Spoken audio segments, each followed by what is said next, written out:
check. Clap. Yeah. I didn't realize how far away you lived. I thought you were, for some reason, like an East Cobb. Where are you? Vinings, right now. No, what's your address? Are you recording? Give me your address. Dox yourself.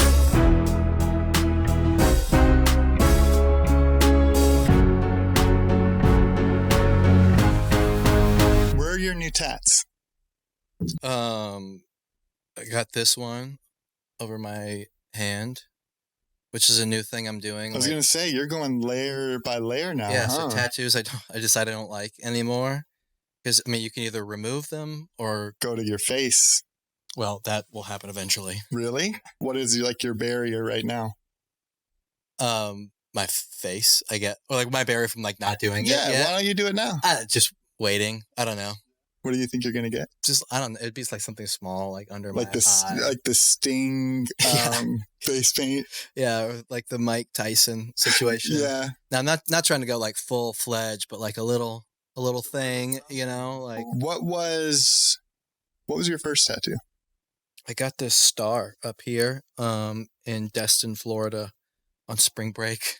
When I was 18, I almost got kicked out of high school for it too. What? Yeah, because it went to Providence, Christian high school. Yeah. Tattoos very, oh man, very much not acceptable. Yeah. So yeah, almost threw me out. Like, right. Was that your first foray for? Is that? I don't know if I'm using that word right. Is that your first, like, instance of bucking the system? No, definitely not. That's what I want to ask. Because, like, here's what's so interesting for all of you viewers at home. Andrew is the coolest person I know. I don't know if you're probably a lot of coolest people that people know. You've probably heard that before. I'm not gonna lie and say I haven't. Yeah, when you I still appreciate it. When you hear that, do you think of yourself as cool, or do you think of yourself as that little kid who was just trying to get away with shit? And my therapist would say I think of myself as that little kid trying to get away with shit. That's who I am. It's like I'm always that for better or for worse, mostly for worse, the little kid, So I don't think it wasn't ever like trying to get away with shit.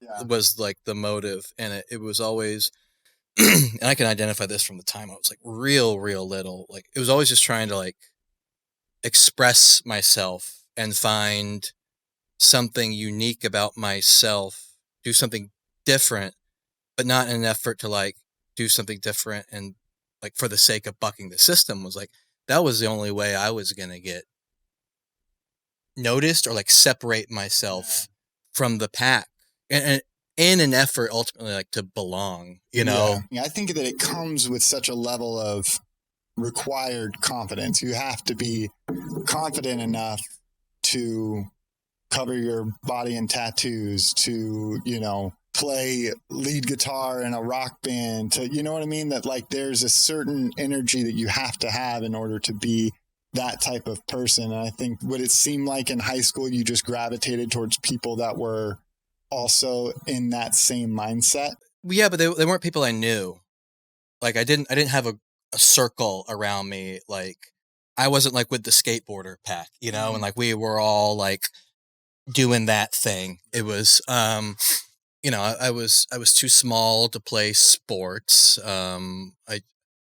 Like through elementary school, like I just didn't fit in anywhere, like I was a big loner in that sense. Being alone a lot gives you time to like explore and find interests. I found a ton of those, but I would say most important is when I latched on to bands and guys within these bands, like Ramones, Rolling Stones, like Guns N' Roses. Those were huge things for me, and that's what like gave me the curiosity to try things, like pick up a guitar at 11. And I think the confidence just comes through the act of like doing and realizing you're kind of good at something and like getting a little bit better and better and better.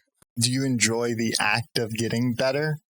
I enjoy trying new things and I enjoy getting marginally good at something, but I like, even when it came to guitar, like I never knew what an amp did, like It just I, wasn't interesting to you. like I didn't know theory. I didn't know about this, like any of this tech, any of this gear. Like I don't know what true bypass is. I don't know the difference between like the fucking tubes and like when everyone else is like, oh, the Yeah. What would you feel like you gravitated towards? Just like the energy that came from what you knew, or like where were those obsessive compulsive lines going during that time? I think and I heard Rick Rubin talking about this recently. Not to compare myself to Rick Rubin, I think it more so. We all do.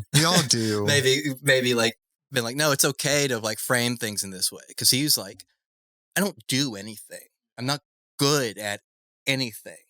He's like, but I believe in my level of taste so much, something like that. Yeah. And so I always had an instinctual level of taste. It's like with guitar, with music, it's like I knew it when I heard it, which is why I could I think be perceived that I was like a real gear guy, because I had the pedal board, the amps, I had the cool guitars, and I created a really what I thought was distinct sound for myself with guitar. That just came from all these bands that you were already listening to, and just kind of said, I like the way that this is. It's dirty, or it's grungy, or it's got reverb, or yeah, it's like grabbing onto little little artifacts in each of the ways that these guys play guitar, and like, oh, that kind of reminds me of that just attack part and Welcome to the Jungle. And it's like, oh, this, okay, there's a little bit of edge in there. Okay, these two things are accidentally working together, and which is why I could never teach guitar or anything like that, because I didn't feel like I knew what I was doing enough. Let's kind of walk people through a little bit of your upbringing. Like what was the house like that you grew up in terms of like architecturally, or like yes, let's go down to the siding of the house now. What was it like just growing up in your home? Growing up in my home was awesome. I mean, we started in Roswell, Georgia, here in Atlanta, and lived there until I was 12. But then we moved up you went to the Mountain House, right? So, my parents bought that property up and coming, and we built that house up there. And so I kind of consider both of those as like, I had upbringing number one at that house and upbringing number two. But, yeah. And at really interesting times of your life, if you moved up there when you were 12, you said? Yeah. So, I mean right. House one, Roswell, from 0 to 10, because we lived in an apartment for 2 years while my parents were building that house. A lot of great memories. My parents were, for all things considered, extremely loving, supportive, awesome parents. Very, very hands-on. My dad did travel a lot for work, but I mean, when he was home, he was home. There was also like a lot of fighting. So kind of raised in like this really, tumultuous thing. But I think that was kind of the same for a lot of 90s kids. Yeah, home for the most part was a really good place until they were fighting. It was really scary. But again, when I was little, I was really small, like to the point that my granddad, like 6'8", that's an exaggeration, but just huge fucking like prototype Marine, Okay. World War II, first wave, Guadalcanal, South Pacific, badass, like definitely killed many people with his own hands, Wow. At like 17 years old, sort of situation. A lot to live up to. Yeah, he loved me. He was my best friend growing up, and he loved me very, very much, and I loved him. But he, as huge as he was, like it kind of wasn't okay that I was real small, and so they sent me off to Vanderbilt University when I was like Okay. Maybe, okay? And they're putting me through all these like height studies. So I'm there with all these specialists, like, because they're specialists. I was thinking you went to like a summer camp or something. You went Vanderbilt University. You went to like a study. I went and got studied. I don't know that it was a study. Okay, so, and it was all for my height. Your height. Yeah. How tall were you at this time? I don't know, regular small 8-year-old size. But it didn't compute that you could have just been a smaller framed person? No, or like maybe he's going to hit a growth spurt. Like when kids hit growth spurts at like 10, 11, 12, like it's fine. You know, like don't worry about it. But so one of the things I can remember so vividly, because it was so humiliating, was I go into this one, doctor's office for one of these studies. Like in walks the hottest doctor I've ever seen in my life. I remember her being like tall and blonde, and she was like young. I was like, this is a good looking woman, And I proceed to have to like strip for her as she pulls out this apparatus that I refer to as a nut necklace. Okay. It's like this long string, and it had like different size beads, and she proceeds to like measure my nuts with them. Your testicles. Correct. Yeah. To use a more medical term. With a tool. A nut necklace. A nut necklace. So only $19.95. So I'm laying there on the table, and she's got this thing. She's going, oh, nope. Let's nope, a little too big. Let's go back to this one. Okay. She's got an assistant back there. Oh, it's a 9 point whatever. I don't know the metric. Oh, you don't. You hadn't studied the metric. God. Is there going to be some Netflix documentary that comes out about this Vanderbilt study? Not specifically that. or in general. No one's called you. Well, and also, for the record, I'm not a short guy. You're not. You're like not. I'm a solid 5'10". That's respectable, I think, this day and age. 100%. Always wanted to be. Well. I wanted to be a legit 6. Yeah. It just wasn't. I got targeted for this Facebook ad last week about these tennis shoes that will make you 2.5 inches taller. That would be wild. You should. I thought about getting them. I thought that could be fun. I wonder if it's more noticeable if you're your height and you put on another 2 inches, or if it's more noticeable at my height. Like if you walked in and like saw a friend you hadn't seen in forever, and you were 2 inches taller, would that person notice it on you more or on me more? We should test it. We should. All right. Smash cut to us testing this out. The shoes. The shoes. Okay. So then your second life in the mountain house. Yeah. How different was the mountain house from the house in Roswell? I mean, as far as the house goes, it was radically different. It was an awesome, beautiful home on top of a mountain in Metro Atlanta, it's a very weird thing, just a standalone mountain in a, like essentially a city. But it was awesome. I mean, we had our run of the whole mountain. So we had dirt bikes and 4-wheelers, and my brother and I just tore that place up. But it was also like then from 12 on, like that's when I really started to kind of figure out my lane. That's when I shifted from like being the kid who had no sense of belonging whatsoever to being like music is kind of my thing. Did you identify yourself as a musician at that time? No. I mean, I didn't until I got my first guitar or bass, and as I got good at it and realized I had a talent for it, that's when like it became more of my identity. It was like I was the band guy, which I couldn't be the cool soccer player, right? I couldn't be the cool baseball player. I wasn't the sports guy. It's like, oh, there's space in this demographic for like the weird, edgy, arty band dude. It's like, not that I identified it like that on the nose, but I was like, I'll go be that. And so you go through this period of high school bands. How many bands were you in high school? Jesus, I have no idea. Let's hear them. I want to hear some of these band names. Okay. So there was Slick 50. And I don't remember which order these came in. That's fine, yeah. Slick 50. Slick 50, One-Eyed Jack. And then the first serious band I ended up in was a band called Cold Fire.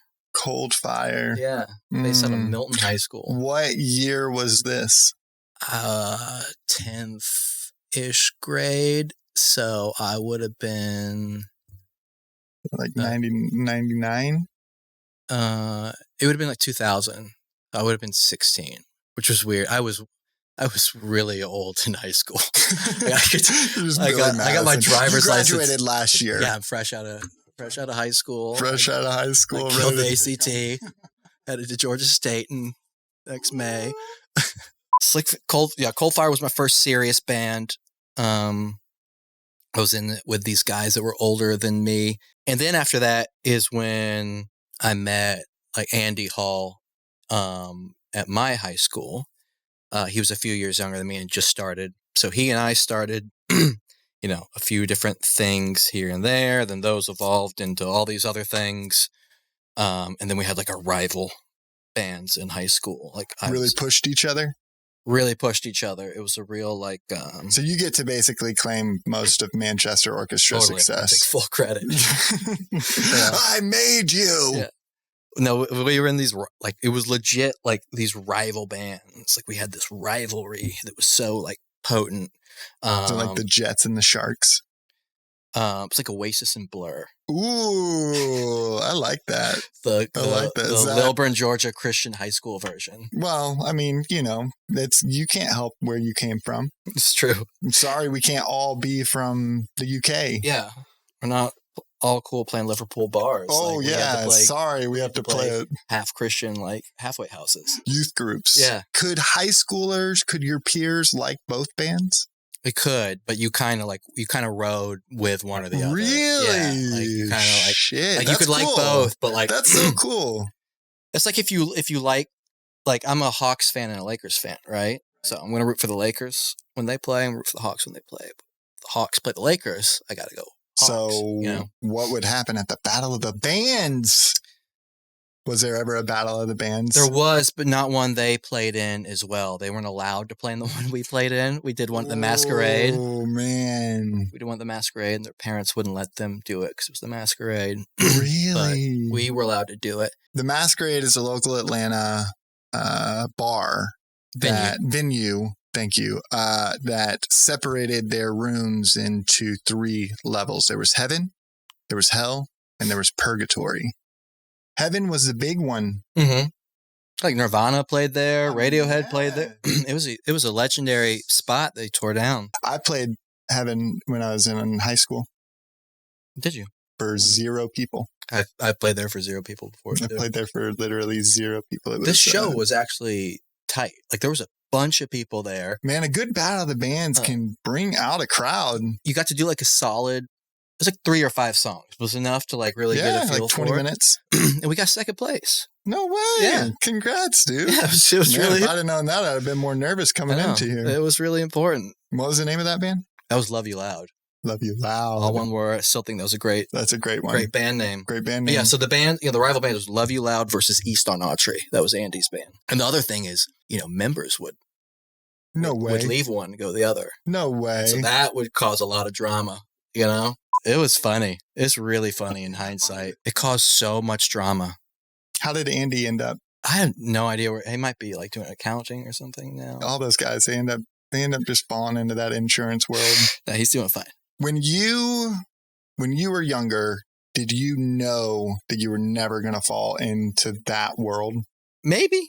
Like I'm not sure it was ever an option. I mean, it got to a point like after Elevation ended, like I just wanted a job, which is why I went back to school and did what I did there, and was pretty resigned at that point just to work somewhere forever doing that sort of thing. I still wanted it to be like at least marginally creative, but I didn't really have any fear of like falling into just like a job I hated. I also don't think anybody should have to do that. I think it's very avoidable. Talk about that more, because I'd love to hear your take on making decisions like that. for yourself? Like on this journey that we're on, what pushes you to make the choices you make in life? I got real comfortable with risk and failure real early. Even like in micro ways and more macro ways, I think. I think the more comfortable you are with risk and like knowing it's not going to kill you, the more you can design the right life for yourself by taking those risks, learning from those risks, and like reapplying it. And it only gets harder to do it. But I'm glad I learned to get comfortable with it real early. What do you think makes it harder? It's more responsibility, right? You mean, I know plenty of people who they express that they wish they could do something different now with their career. They wish they could start this, or they wish they had followed this path or that path, but they can't now. So they think because they got kids and a mortgage and, and all of these other things, which you still absolutely can. It just takes a little bit of a higher degree of risk. And that feels scarier to somebody who hasn't taken a lot of risks up to that point. Because they haven't flexed that muscle. They haven't practiced what it's like to not to fail. See, that's the thing that I don't understand with people is they look at something, a project that they're working on creatively or whatever the case is, and they see it as if they don't hit whatever metric is that they see as being successful, then it's a failure. Mm-hmm. Where the reality is, you touched on it, nothing is a failure if you learn from that experience. The only metric should be the doing of it. I did it. That's the metric of the first metric of success or failure. It was like, I did it, especially when trying something new or when taking a risk. Like that should be the metric. If that's your first metric of success and you can then go ahead and name that thing successful, everything beyond that is just learning lessons. Not like this black mark on your character. I think another reason failure is such a scary thing is because everyone overthinks something. And so when they're finally ready to step into it, they've done so much setup work that it does feel devastating if it doesn't happen the way they expect it to happen, because they put in all this work ahead of time and then you got the doing. And it's like, fuck. Everything I thought was true and I worked hard for in this period didn't work. And I was wrong. And that's devastating. When it should actually be like, there's a little piece right there. And okay, I'm going to go try that. That's my doing. Here's the risk. And then it's so much less devastating because all it was meant to be was a learning experience and like planting the seed for the next thing and the next thing and the next thing. Something I spend a lot of time talking with my team about is like trying not to overthink processes and things like that when we have new ideas. Like, let's go do it. Let's go try the first one because we're going to learn so much from that that's going to inform version 2, 3, 4, 5 of that. Or if we put in all this work at the beginning, go do the first one, we're going to be very deflated because everything we worked for in this phase didn't work. Let's just cut that piece out. Let's go do it and figure it out. Keep going. Yeah. Yeah. Keep going. And another part of it for me that's been very eye-opening or I think has helped me along my path is knowing that no one's waking up thinking about you and what you're doing. Yeah. Right? They're not waking up being like, what's Nathan working on today? Yeah. And guess what happens when an idea falls flat? And Virgil Abloh talks about this. And I think he talked about it like on his Harvard thing. If anybody wants to Google it, it's an awesome watch. He's very prolific. So his prolific, sort of output that helped him unlock that. He was like, oh, you mean I can go out and just basically create whatever I want. And if it sucks and it doesn't work, nobody sees it. But if it does, like people see it and they resonate with it. It's like the stuff that sucks, quote unquote, that doesn't work. Nobody sees it. We try something and put it out there. They're going to see it, scroll past it, and if a seed is never planted in their brain again, they never even remember it existed. Right. But the cool thing that you realize, oh, there's legs here. Let me do that one again and again and again. That's where you get the momentum, and the snowball picks up and it becomes a thing. And the ones that don't work, just they go away. You know, the thing I've been obsessed with, and I say obsessed, I mean, you're supposed to exaggerate for the camera. It's not like I spend all my time thinking about this, but something that is super interesting to me are artists or like icons of now that when they were alive, they were nobodies. Like they became famous after, like Emily Dickinson. I was saying Emily Dickinson, she has no idea she was famous. Van Gogh, you know, all of these amazing artists that have no idea what their work actually means to people. And like to apply that to your living self, to your living work, man, that's got to be so freeing if you can get to that point, because you're no longer having to compare yourself to anyone, because fingers crossed, the world continues on after you're gone. And if your work affects someone 100 years from now, that should be the thing that you're pushing towards, is that it's just an idea that you're bringing into the world. Yeah. You know? I wonder how much of that will still be the case, though, just considering the sheer volume of stuff there is to sift through and what will be considered like valuable. Or will it be harder to find? Or will it be easier? That's the thing. It's not for us to know. Yeah, we'll be dead. You identified as a musician for a long time. Mm-hmm. And then you were no longer identifying as a musician. Right. Talk about that. You summed it up nicely. Next question. What was I was going to say, how hard was that to transition out of gigging and touring? And it's horrible.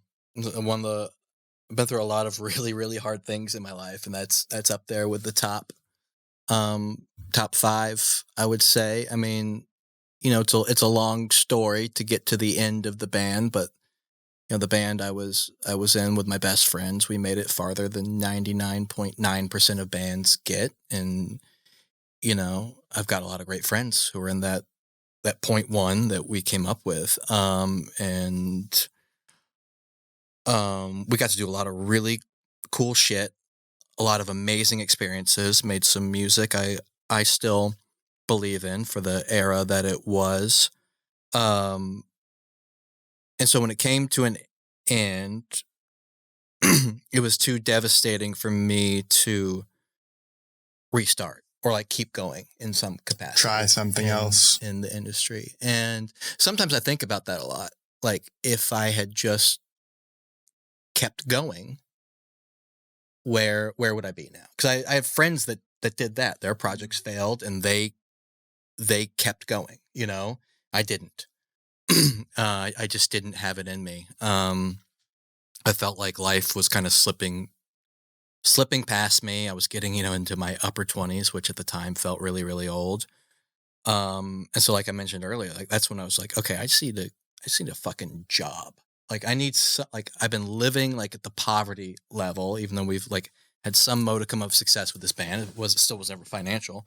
So I'm just going to go get a job. And so that's when I was like, I think I like fashion. I'll go to fashion school. So applied to SCAD, and that was kind of a process because it's expensive. And so I needed a bunch of scholarships. And I remember I was in the apartment that we lived in together. I remember getting the call. I was laying in bed, like wildly hungover, because that's what we did, is just like drink until 4 or 5 in the morning. That's what you did. You know, I was never much of a drinker. That's what I ended up being this like straight-laced kid that moved in with a rock star. I felt like what's his face from Almost Famous, just like hanging out with the rock stars. Generous, like, generous term, but whatever, man, you were cool.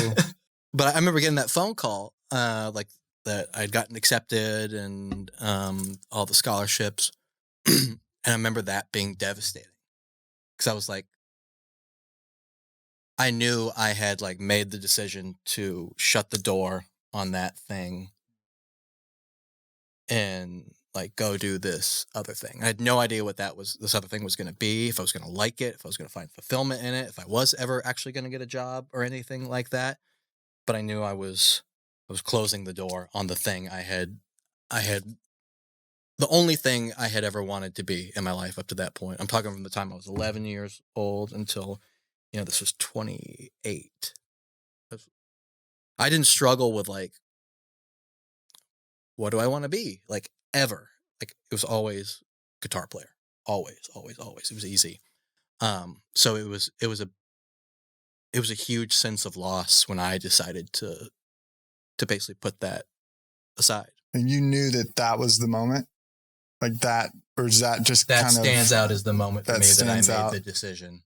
Because I know well enough that like you, there's a Chinese proverb, like, what do you get when you chase 2 white rabbits? It's no rabbits, like I knew enough about the music industry and what it takes to make it, that you're not going to make it if you got your one foot in something else, even a little bit, backup plans don't work, in that world. And so even if I wanted to call it a backup plan, I knew it was like, I was burying the music thing for good, in a sense. But I'm really glad I did. Like, really, really glad. I love where I am and I love what I do. And I don't think I would take that world over this world. How much of who you've become post music has been inspired by who you were within music? It's instrumental. I don't think anybody can like really exit any chapter in their life, move on to another one. Good, bad, ugly. That piece has to massively inform like who you become. There's no other way around it. Even if you want to pretend it didn't exist, good things and bad things will follow you from that into the next thing.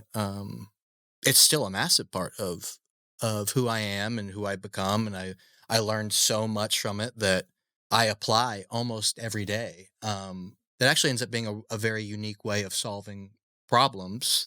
But it's all just stuff I learned from that time. So I love having a catalog of my work. I've got everything. You do? Everything. How often do you go to your library? So the band, I'll go back to the band somewhat regularly. Like, I'll say once every couple months. Well, you like, want to get that 8 cents from Spotify, so we don't even get it. Listen to it on repeat. We're buried under some Christian Ukrainian DJ. Like, it's not even ours. Yeah, I'll go back. I'll listen, especially on runs. I like to listen to it with my headphones in, because I like to, because I think it's that good. It's fun to go back and be like, oh, I remember playing that part. I remember how my pick sounded on the string. I remember finding that sound. I remember what the original part was to this, and then rewriting it a million times over and where it ended up. And that's why I like to listen to it. And just as a way to kind of study that part of your life and how it affected you then. And because here's the other thing. I don't really know why. I don't think I can be like, this is the reason I do it and why it's valuable, other than it's just like, I'm a nostalgic person. I know. And I say I'm nostalgic too. I'm reflecting on my life all the time. It's like it's my hobby. Yeah. Chelsea makes fun of me for it like crazy though.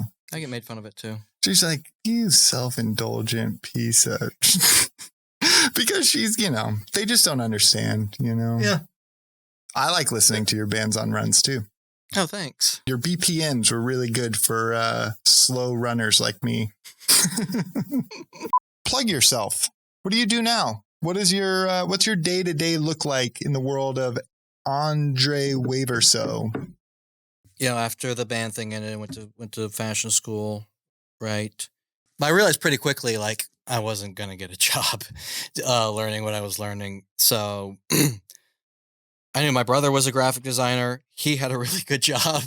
You're like, our brains work the same way, similarly. I was like, I just really wanted a job. So I taught myself graphic design, like nights and weekends, YouTube, leaned on Daniel, an annoying amount, just always like texting him at like 2:00 in the morning, be like, where did my lasso tool go? Really, really annoying. It always just jumps away from you, you know? What that's evolved into is now, which is like a family of agencies, we call it. And so I sit at the ownership executive level for like the parent agency called Summit House. So I have my role and my function there with that team. And day to day, I lead our brand and design unit or firm called Wild Places. But there's I visited your website in preparation for this. It's such a fun experience. the mouse is cool, right? It's so fun. I've played with so that thing, fun. so you just get all tangled up. If nothing else, go to the website just so that we can play the little mouse game that's in there. What are the letters? Is it all randomized there, or does it spell something? No, it's got a whole thing. It says Wild Places is a... That's great. It's a brand identities company. I can't read, so it was fun to see just the shapes. But so day to day, I get to run that side of things. And you just asked me about like what programs I work in, and I don't work in any anymore because I have gotten the opportunity to hire people that are so much better than me at everything I was good at. So it's your little army. It's not it's their army, and I'm just like, isn't that fun? I'm just there That's with them, like making it. sure they have everything they need to do their job really well. And it's weird because I went from like, I was a guitar guy, right? That was my identity. Then it was like fashion designer guy. That was my identity. I always came with like a practitioner or like a talent or a skill set. A specialist, as they say. Yeah. Or just like an artist, you know, which I don't think of myself as at all. But now what I found I really, really love doing and I'm really, really good at is seeing potential in people,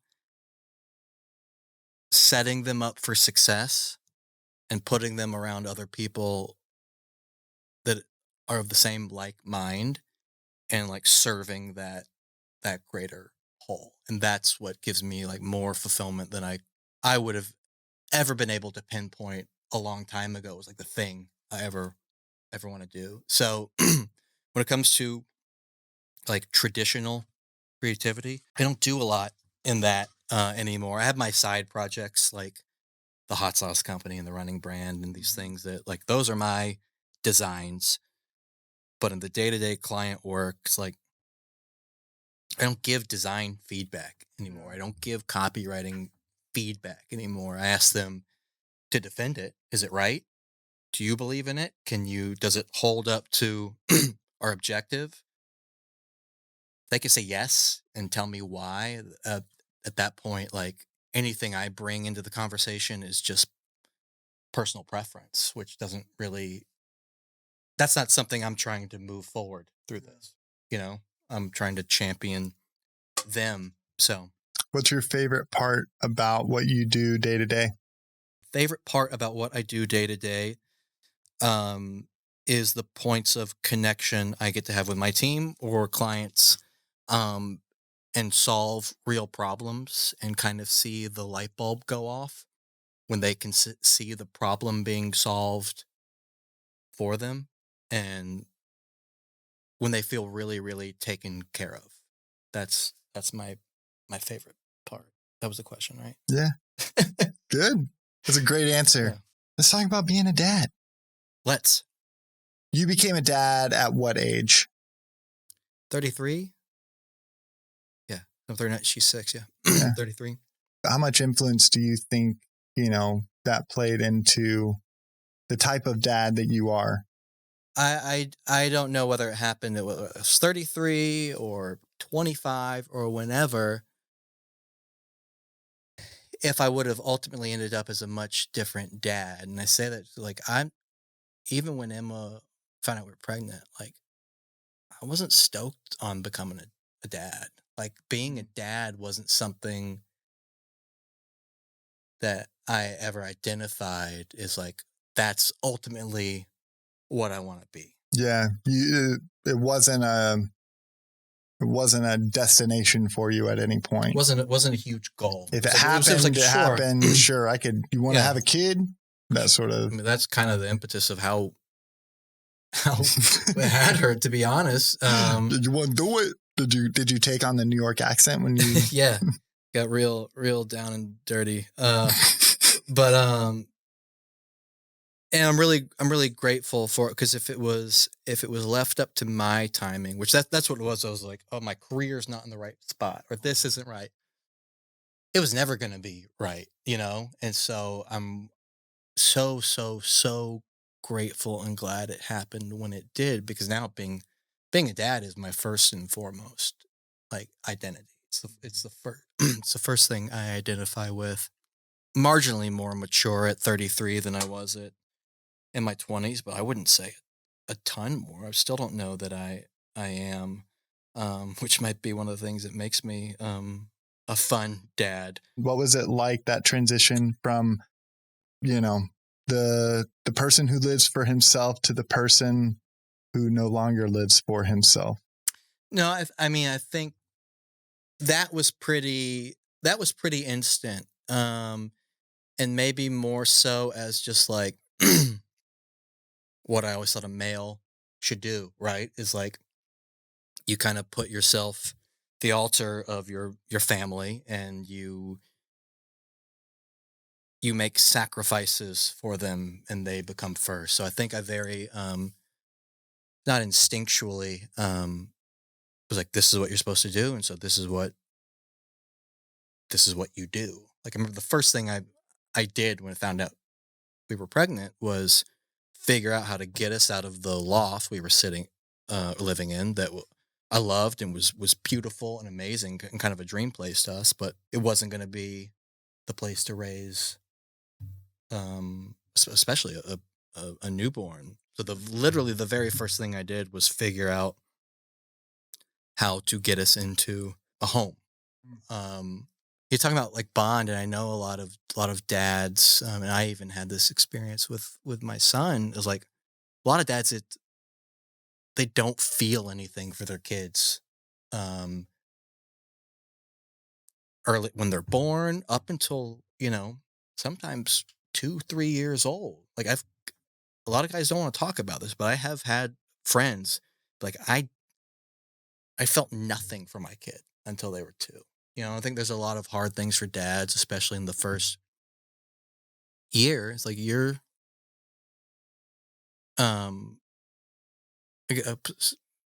this probably isn't right, but like it feels like you're not needed. Other than like, sure, you're the guy that's like just bringing the things they need. Right. It's an invitational. I think fatherhood is something that.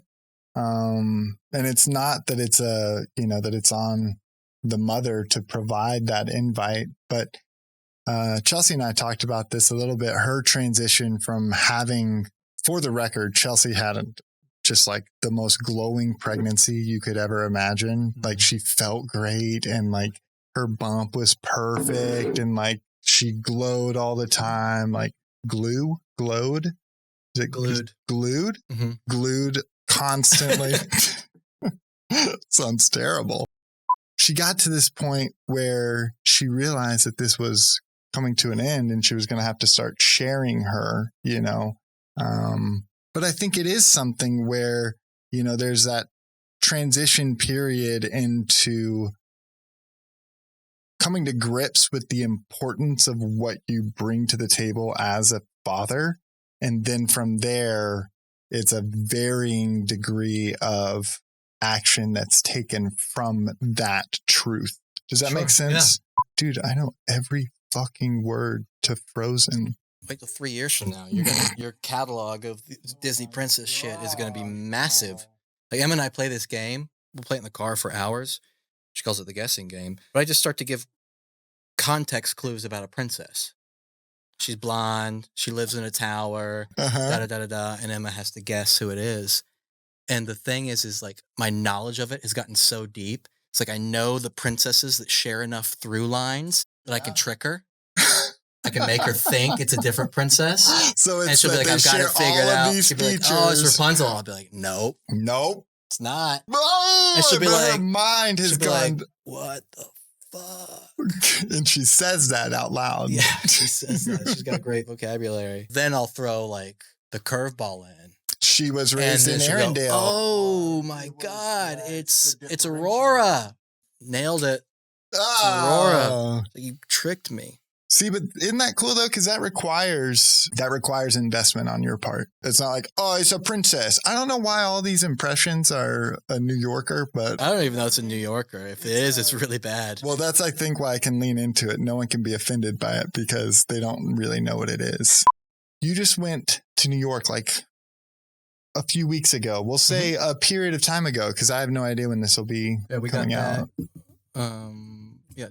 We left 2 weeks ago. Was that a strictly daddy-daughter trip? Mm-hmm. Wow. Yeah. Planned it out and everything. I didn't plan it out other than like the flights, where we were staying, and like a loose idea of where. But that's, I think, the way you got to do that, you know? Yeah. It was so much fun. Did you purchase this digital camera for Emma? I did. For the trip specifically? Yeah, it turned out to be a riot. It was awesome. That's amazing. So you bought this like little, what is it? It's just some like Amazon, crappy digital camera. Shoots really bad pictures. But I wanted to be able, I wanted her to have a way to capture the things that were important to her. Which turned out to be literally every single artifact in the Natural History Museum, which turned it into like a 3.5 hour experience. For something that when you are an adult and going through that should take how long? I don't know. I mean, you could spend a long time in there, but me personally, I'd spend an hour and a half in there. That's just more because I'm more, my whole life, way of operating is like, what's the next thing? I saw it. Let's move on. Yeah. Have you ever been there? Not to that museum. No. It's awesome. It's the first time I'd ever been there. It was really cool. I'm sure you could be the tour guide at this point. There'd be a huge, huge wall. We're talking, 200 feet long, full, floor to ceiling of shit, like fossils and animals that they've preserved. And she's there every single one. She's documenting. And she's got to get it framed up right. And then after everyone, she goes, got it. Every single picture came with a got it.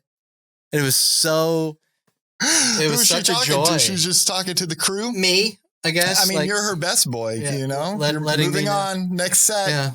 Wardrobe change. Got it. It was so cute just to watch her just make sure she had it all framed up. And she was terrible with the zoom. It has a zoom. Yeah. And so she would get it all zoomed in. And so then the only way she really knew to get it reframed was to just keep backing up. So it's just this perpetual zoom in. She's got no awareness of space, right? Yeah. So you're in this packed museum on a Saturday and she's just trying to back up through all these people. Until excuse me, and no one's gonna be like, "Hey, move!" She's not saying "excuse me," she's just backing up and bumping into people, and it was awesome. Oh man, that's great. We packed in a lot in the few days that we were there. Yeah, was she worn out? Not as much as you would think. I mean, she was a trooper about it. She we over the 2 days we were there, we walked 16 miles. And she did awesome. Loved the subway. Loved it. There's something magical about the subway. So the Friday we were there, we actually got caught in rush hour. So it's the most packed I've ever been in one. Fantastic. Felt dangerously cramped. Yeah. And she was in it and just thought it was the coolest thing in the world. Just looking up at all these people. Got it. I just, you good, babe? She's like, I'm good. Or she has this thing where I'll be like, you good? She'll just go. Oh, isn't that great? Just that nonverbal communication. The thumbs up. I know. I've been trying to teach Maisie how to do it. She can't quite get there yet. She's getting it though. I taught her this the other day and she took to it immediately. Yes. like in a whisper. She's like starting to learn how to whisper. So I was thinking about that the other day when Emma learned how to whisper, and like she'll whisper to me all the time now, and what like a magical thing that was. To be isn't like, that something? they get this thing. But like the connection points of her learning that to like doing it now regularly, I haven't become desensitized to it. I don't think, Yeah. like her giving me a thumbs up, or when I drop her off for school every morning, we get to walk to her kindergarten, which is awesome. She heads into the hallway. She turns around and gives me the little love heart. Oh man, I no was like, way. that is so cool. And isn't it funny? Like those are the moments where they happen, and if you try to get your phone out and take a photo, it ruins the moment. So you know that you cannot capture that. Yeah, you have to remember it. I just sit there and cry. Yeah, you just go back to just walk home, just crying. I will legit go back home with like tears. 8 a.m, just earlier. But yeah, what are some of the learnings you've had in yourself since you've become a father? One, I really, really like it. I as hard as it is, which it is really, really hard, especially being a single dad, which plays into so much about my dad journey. The biggest learning, I think, is how fast time goes. And that's like crushing to me. Time always like moved relatively fast, as it does for everybody, I think, who's paying attention. Through watching your kids grow up, it feels like it moves exponentially faster. And there's also the piece that comes with it of they just stop doing things one day and they don't ever do them again. They stop saying things the same way. They lose the cute mispronunciations of things and start saying things right. Yeah, we're in that phase right now of the mispronunciations. Maisie goes, "Hi, snowman." When she's talking to the snowman across the street, the inflatable snowman that's up. She loves, so cute. And I know that probably next year she's going to know how to say the word snowman. At least better. And I'm like, we're only going to get snowman this season. Apparently she also does Jamaican accents. Like Emma would do, like, she like her does this. Her like instead of she does, talking about a teacher or someone in her class. And your instinct there is like correct them, right, and help them do it right. I started to fight that at some point and just be like, she's gonna learn. Yeah, she'll figure it out. This is it's wrong, but it's cute. But who am I to teach her? What is it? No, I'm going to like enjoy this for as long as possible, because she will learn. She's not going to go to college saying maybe that, high school. She may never go to college anyways, but that's a different conversation. No, let's go deep on college politics. I've heard that from a few different people, and I've been very thankful every time I hear that to like really take in those moments. You know what I mean? To take in the moments where they are mispronouncing things, and whether you correct them or not, just know that like you only get one pass at this person's childhood. Yeah. So as this person evolves, as exciting as that is, you're going to miss the person that they were. You are. And there's so much about it I don't miss too. There's so much about it that was really hard when I think back to so much of the stuff I had to navigate alone, so to speak, that was really hard and sort of scary. Like she would get these tantrums that were almost like trance-like. Wow. And those stop too. The bad stuff stops too, but like, I don't know, we were talking about earlier about being nostalgic. Like I'm also a person that can like, I can be mourning and grieving the loss of something before it's ever even lost. Like I'm really trying to like get out of my own way and still be present in this stage versus like getting caught up in the sadness of like what's changing, which is a real hard thing for me. Yeah. If you are a reflective and nostalgic individual, it's a character trait of you. I'm very concerned with like what feels like my lack of presence at times. And the lack of like being in the moment. Like I said, I can start to grieve something before it's dead, or start to worry about something before it's here, like obsessively. like very destructively, I think. But doing that has also like given me this hyper focus of wanting to be present. I'm not good at it, you know?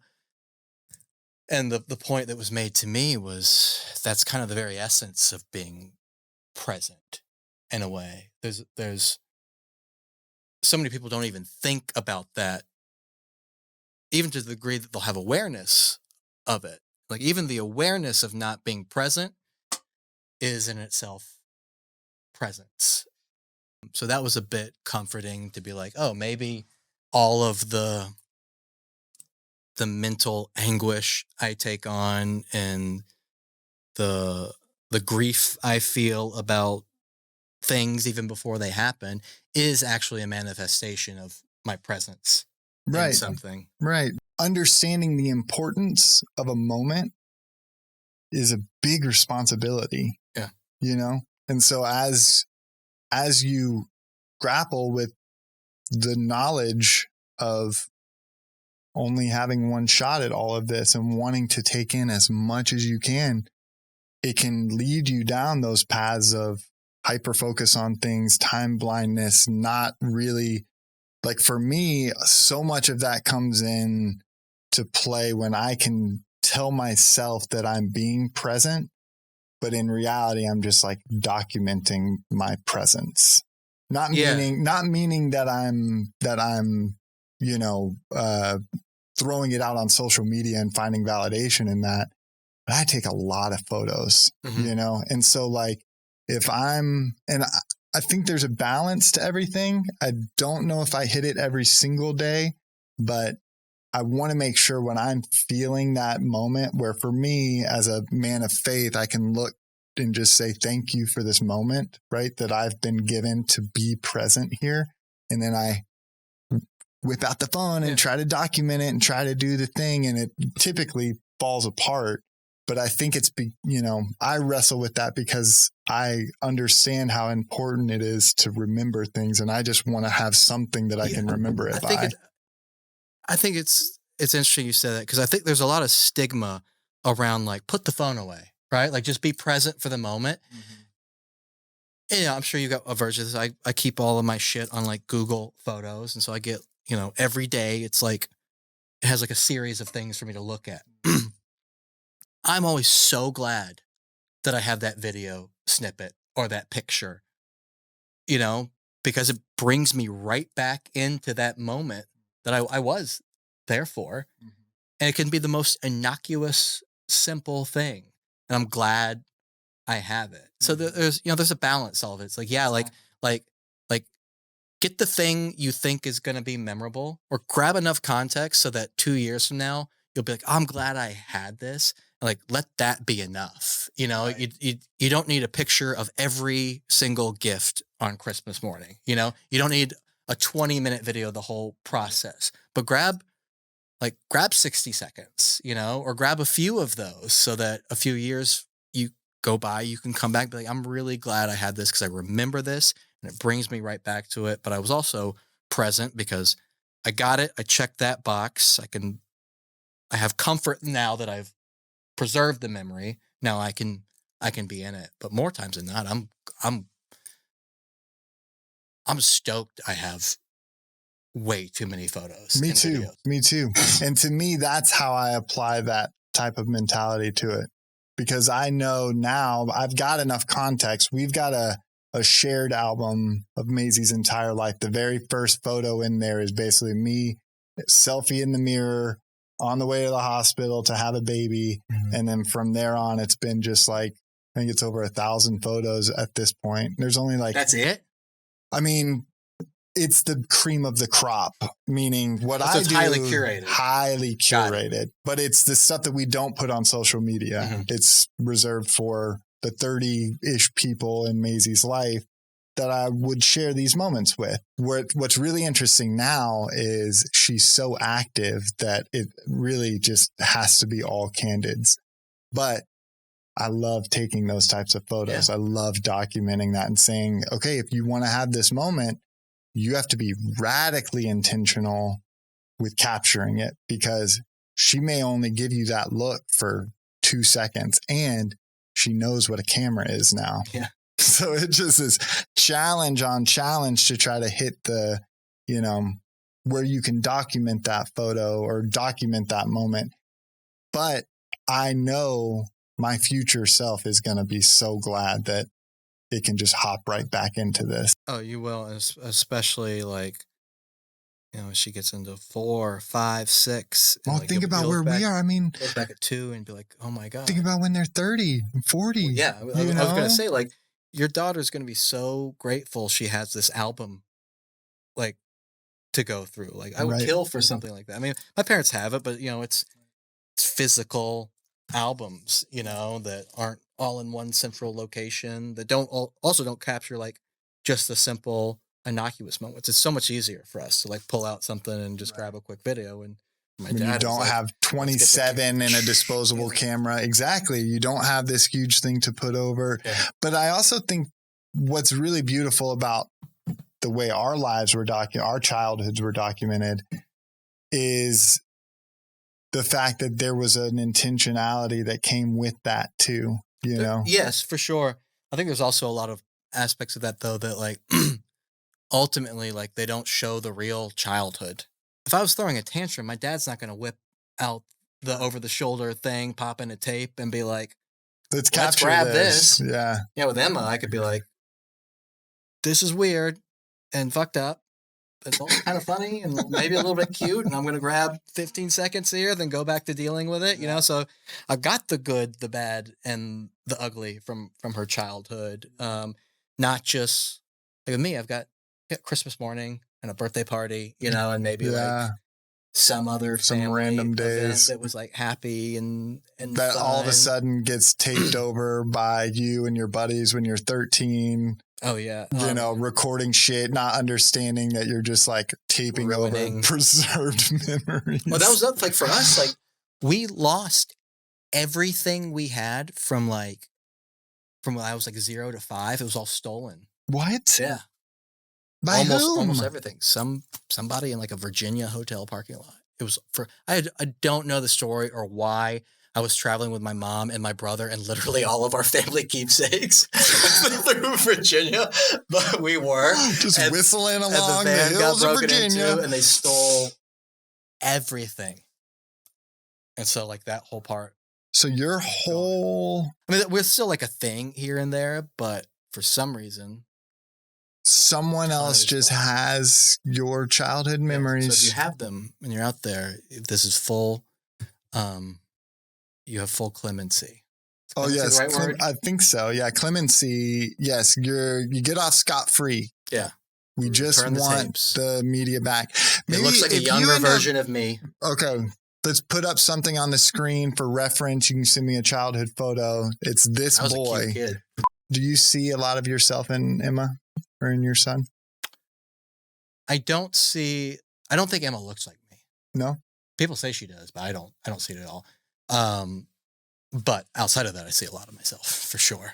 Yeah.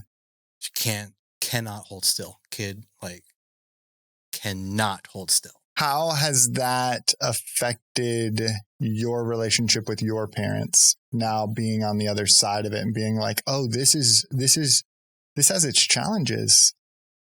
Sorry, I was such a tough child. I don't know.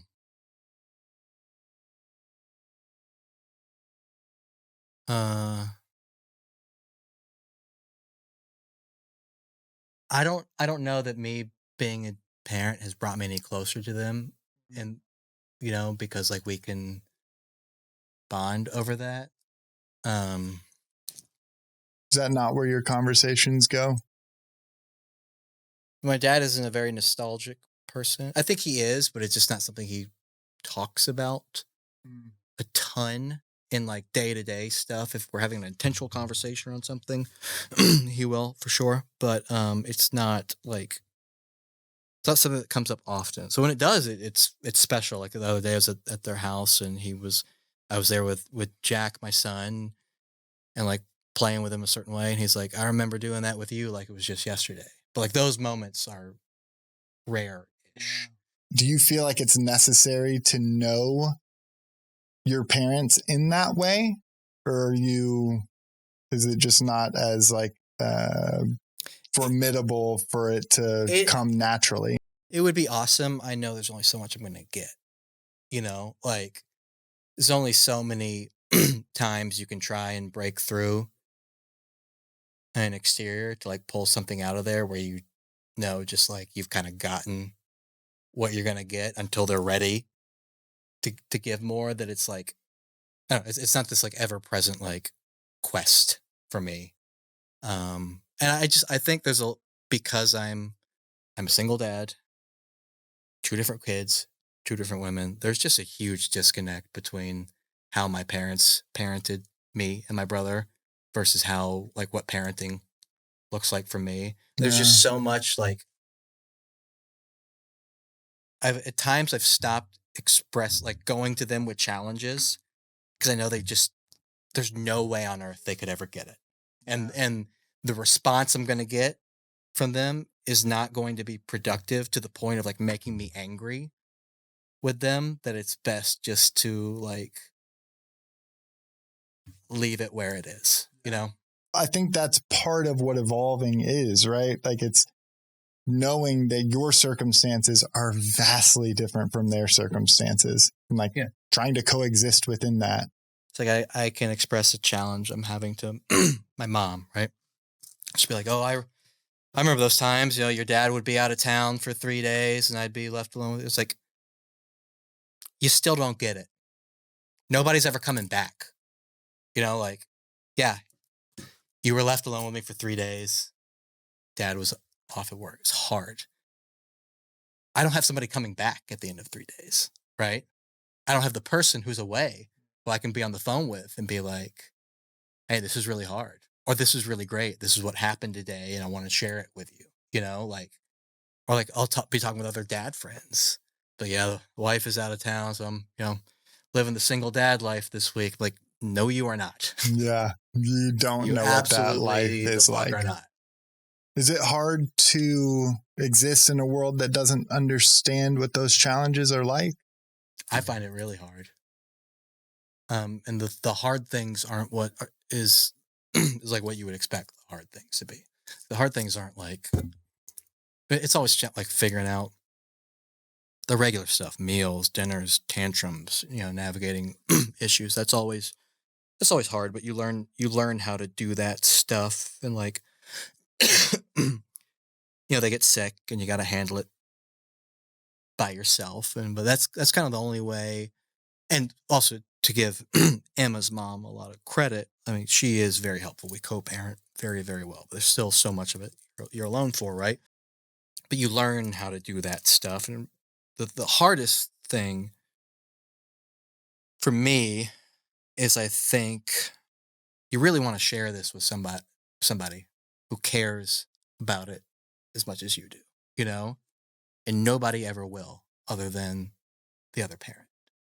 And that can feel really, really lonely. There are times like Ashley and I can like share a really sweet thing that Emma's done and still connect over that, but it's still different, than like actively doing something with somebody. And that can be a really lonely spot to be in, I think. And I still find that really hard. But I really admire the way that you see yourself as a dad, the way that you can remain who you are as a person now with children involved. Does that make sense? Yeah. Because I still see you as you. I still see you as, the guy that is someone to look up to from the standpoint of not, just because of the things that you create, but because of the way you see the world. And now you get to raise kids to have that type of influence as well. How much of Emma do you see from like a creative perspective? Has that started to come out in her at all? Oh God, yeah. I mean, it comes out fast. Yeah. Art is her world. What do you do to nurture that? Buy her shit. Yeah, but it's just creating the environment to like facilitate that, you know, it is, it's fine. It's, you know, paints, paintbrushes, you know, like all the supplies she would need, just sit there and like go to town, but also like really validating that what she's making is beautiful. Sure. Especially from really, really early. And I mean, we're in a season right now where she's getting really frustrated when she can't do something. Knowing when to push her through something and like to keep working on something, and also knowing when to like pull away because I don't want her to be turned off to this thing that she loves. That's been really critical as she's gotten this awareness. Man, she gets frustrated. Really angry and frustrated. But she's she loves art. Have you started to see those things come through? I have. Part of our routine that I just love is after dinner, going downstairs. She got herself a full belly, nothing to complain about, and we just goof off in her playroom. She's got these modular pieces of furniture called a nugget couch. Oh, they're real big in the parenting world, nugget couch, but it's basically couch cushions that have been sewn together. So you can like fold them out, you can stack them up, and she loves those things. We've been doing obstacle courses with them, and we build forts with them. Oh boy, the obstacle course thing is a huge phase. Oh yeah. You know, where she's going into that, she's diving into the ball pit, you know, and it's fun. If nothing else, it's just like hopefully implanting memories into her, being like, oh yeah, my dad played with me, you know? Oh yeah. Yeah. I mean, being a dad is really just a license to be like goofy as hell, you know, and it'd be like, I find when I'm myself with her and I'm being like as goofy and as silly as I possibly can be, like I feel like a very real version of myself. That's so funny.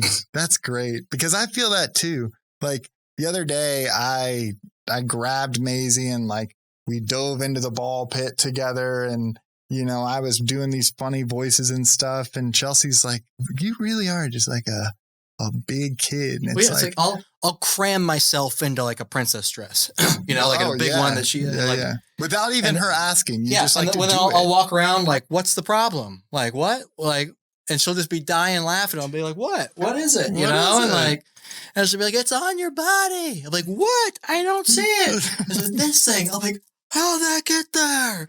You know, it's a whole bit. You know, exaggerated. Yeah, but it's so funny and fun, and it doesn't feel weird.